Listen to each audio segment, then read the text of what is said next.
अस्सलाम वालेकुम व्यूवर्स। आज मैं आपके साथ बहुत लजीज और उम्दा सी देगी चिकन स्टीम रोस्ट की रेसिपी शेयर करने जा रही हूँ। और जो स्टीम रोस्ट आज मैं आपको बताने जा रही हूँ बिल्कुल आसान तरीका है और इसके अंदर आपको दो दो तीन तीन स्टेप करने की ज़रूरत बिल्कुल नहीं है और कोई स्टीमर नहीं चाहिए इसके लिए। प्रेशर कुकर में मैं इसको बनाऊँगी और इसका टेस्ट बहुत बेहतरीन और लाजवाब होगा। और अगर हम असल स्टीम रोस्ट के बारे में बात करें तो इसके अंदर दो दो तीन तीन प्रोसेस होते हैं। सबसे पहले इसको मैरिनेशन किया जाता है, थोड़ा सा रोस्ट करते हैं और फिर इसको स्टीम भी दी जाती है। तो इस तरह काफ़ी टाइम लग जाता है और स्टीमर भी चाहिए होता है। लेकिन आज मैं इन तमाम चीज़ों के बगैर इस स्टीम रोस्ट को आपके सामने बनाऊँगी और इस तरह इसको बनाएंगे कि बिल्कुल ये एकदम हाथ से फटाफट से टूटेगा और मज़ेदार से इसकी मैरिनेशन और मसाला भी अंदर तक इसके जज्ब होगा। इतना टेस्टी और उम्दा और लजीज बनकर तैयार होगा। तो चलिए फिर अपनी आज की इस रेसिपी को शुरू करते हैं। बिस्मिल्लाहिर्रहमानिर्रहीम। और इसके लिए हमें जिन चीज़ों की ज़रूरत है उनके ऊपर नज़र डाल लेते हैं। तो सबसे पहले ये 1.5 किलो के करीब मैंने चिकन ले लिया है, थाइज़ और लेग्स के पीस लिए हैं। तो इनके ऊपर सबसे पहले 1 टेबलस्पून नमक लगा लूँगी और फिर थोड़ा सा सिरका 5-6 टेबलस्पून के बराबर इसके ऊपर छिड़क लेंगे। थोड़ी देर के लिए इसके ऊपर लगा के छोड़ देंगे और जब सिरके की मदद से इसका स्मेल और ब्लड सा निकल जाएगा तो इसको मैं धो के आपके सामने साफ़ कर लिया मैंने। और ये नीचे से जो पानी निकला है सिरके के बाद वो मैं फेंक दूँगी। और अब सबसे पहले इन बोटियों को मैंने धो तो लिया है लेकिन फिर भी थोड़ी सी अगर कोई चर्बी वगैरह है तो उसको भी साफ़ कर लेंगे। और ये एक बड़ा पीस मैंने आपको दिखाने के लिए रखा है कि आपको पता चल सके कि मैंने थाइज़ और लेग्स के पीस लिए हैं, बस इसके अलावा दूसरे बिल्कुल नहीं लिए। और थोड़ा थोड़ा ये जो चर्बी है इसको भी साफ़ कर लूँगी। और ये जो इसके जॉइंट्स हैं इधर से मैंने इसको कट कर लेना 2 पीसीज में। और सारे पीसीज ही लेग पीस और थाइज़ के पीस लिए मैंने और इनके ऊपर थोड़े से कट भी लगा लूँगी। और सबसे पहले इधर जॉइंट्स के ऊपर मैं इसको 2 पीसीज में काट लेती हूँ। बहुत आसानी से कट जाएगा अगर आप इसको जॉइंट्स के ऊपर से काटेंगे, हड्डी बिल्कुल नहीं आएगी इसके अंदर। और अब ये देख सकते हैं आप सारे पीसेस जॉइंट इसके थाइज़ और लेग्स के हैं। ये थाइज़ का पीस है और ये इनको सबसे पहले मैं कट लगा लूँगी। बड़े बड़े पीसेस हैं और कट भी हमने सिर्फ 2 ही लगाने हैं। बहुत ज़्यादा अगर कट लगाएंगे तो फिर बोटियाँ टूट जाएंगी और इनकी शक्ल बिल्कुल ख़राब हो जाएगी, मज़ेदार सी लुक नहीं आएगी इनकी। और 2-2 कट बस इनके ऊपर भी लगाएंगे। लेग पीस के ऊपर भी बहुत ज़्यादा कट लगाने की हमें ज़रूरत नहीं है और डीप कट लगाने हैं हमने। और अब सबसे पहले इन सब के ऊपर इसी तरह मैं कट लगा लेती हूँ। और साथ ही व्यूअर्स आपसे मेरी रिक्वेस्ट है कि अगर आप मेरे चैनल पर नए हैं, फर्स्ट टाइम मेरी वीडियो को वॉच कर रहे हैं तो ज़रूर मेरे चैनल को सब्सक्राइब कीजिएगा।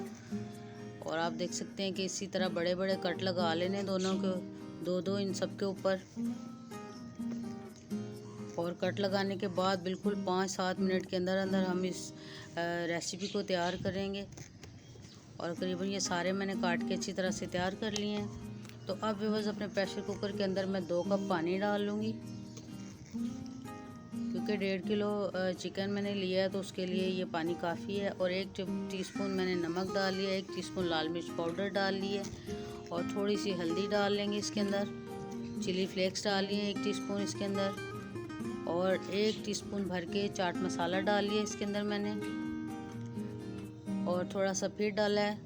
और 1 टीस्पून इसके अंदर मैंने टिक्का मसाला डाल लिया है। और अब करीबन 3-4 टेबलस्पून के बराबर इसके अंदर घी या ऑयल जो आपको अवेलेबल हो तो आप इसके अंदर डाल लीजिएगा। और अब थोड़ा सा मज़ीद इसके अंदर फूड कलर ऐड कर लूँगी मैं और इसको अच्छी तरह से मिक्स कर लेंगे। और अब मैंने 1 टेबलस्पून लहसुन का पेस्ट भी रखा हुआ है, उसको भी डालते हैं इसके अंदर। अदरक बिल्कुल नहीं डालना, सिर्फ लहसुन डाल लेंगे, उसकी मदद से इसकी स्मेल बिल्कुल ख़त्म हो जाएगी।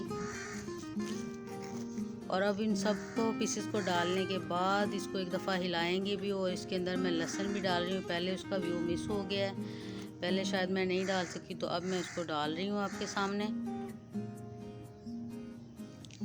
अच्छी तरह से मिक्स करने के बाद अब लहसुन का पेस्ट डालने के बाद एक दफ़ा फिर इसको हिला लेंगे अच्छी तरह से। इसलिए हिला रही हूँ ताकि जब हम इसको पकाएं तो अच्छी तरह से मसाला जो है वो जज्ब हो जाए तमाम बोटियों के अंदर। और अब लहसुन का पेस्ट डालने के बाद इसको मैं हाथों की मदद से थोड़ा सा लगा लूँगी ताकि ये भी तमाम पीसेस के ऊपर अच्छी तरह से लग जाए, पानी में डिज़ोल्व हो जाए। और इस तरह अच्छी तरह से मिक्स करने के बाद आप देख सकते हैं कि बस अब मैं इसके ऊपर प्रेशर कुकर लगा दूंगी।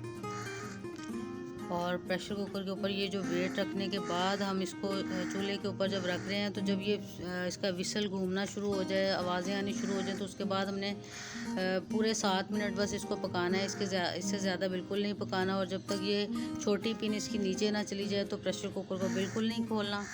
और अब ये इसकी पिन छोटी नीचे चली गई है, तो अब हम इसको खोल के देखते हैं। तो आप देख सकते हैं कि पानी जो है अभी काफ़ी है, लेकिन लग रहा है, लेकिन स्टीम जो है अच्छी सी हमारी मुर्गी इसमें पक गई है। तो अब चूल्हे की आंच बिल्कुल फुल तेज़ करके तो इसको पकाएंगे, ताकि पानी अच्छी तरह से खुश्क हो जाए। ढक्कन बिल्कुल नहीं लगाएंगे। और इसी तरह पकाते पकाते सारा पानी मैं खुश्क कर लूँगी। और जो हमने ऑयल डाला था, ऑयल घी, तो वो बिल्कुल ऊपर आ जाएगा जब पानी बिल्कुल खुश्क हो जाएगा। तो आप देख सकते हैं कि पानी बिल्कुल खुश्क हो गया और घी जो है वो ऊपर आ गया हुआ है। मसाले तमाम अच्छी तरह से जज्ब हो गए हैं, लग गए हैं हमारे चिकन के ऊपर।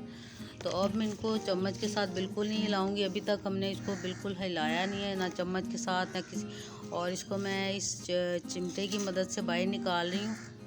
और इसी तरह सारे पीसेस को बाहर निकालेंगे, क्योंकि ये खूब अच्छी तरह से गले हुए हैं, सॉफ्ट हैं, तो ये टूट सकते हैं अगर हम इनको चम्मच की मदद से निकालेंगे।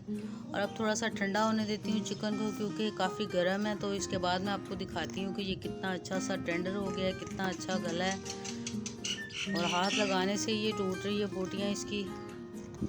और ये लेग का पीस, ड्रमस्टिक जो है इसकी, इसमें अक्सर इस जगह पे ब्लड होता है, लेकिन आप देख सकते हैं कि ये इतनी अच्छी तरह से पका हुआ है कि इसमें कोई ब्लड नहीं है। और हाथ लगाने से ये टूट रहा है।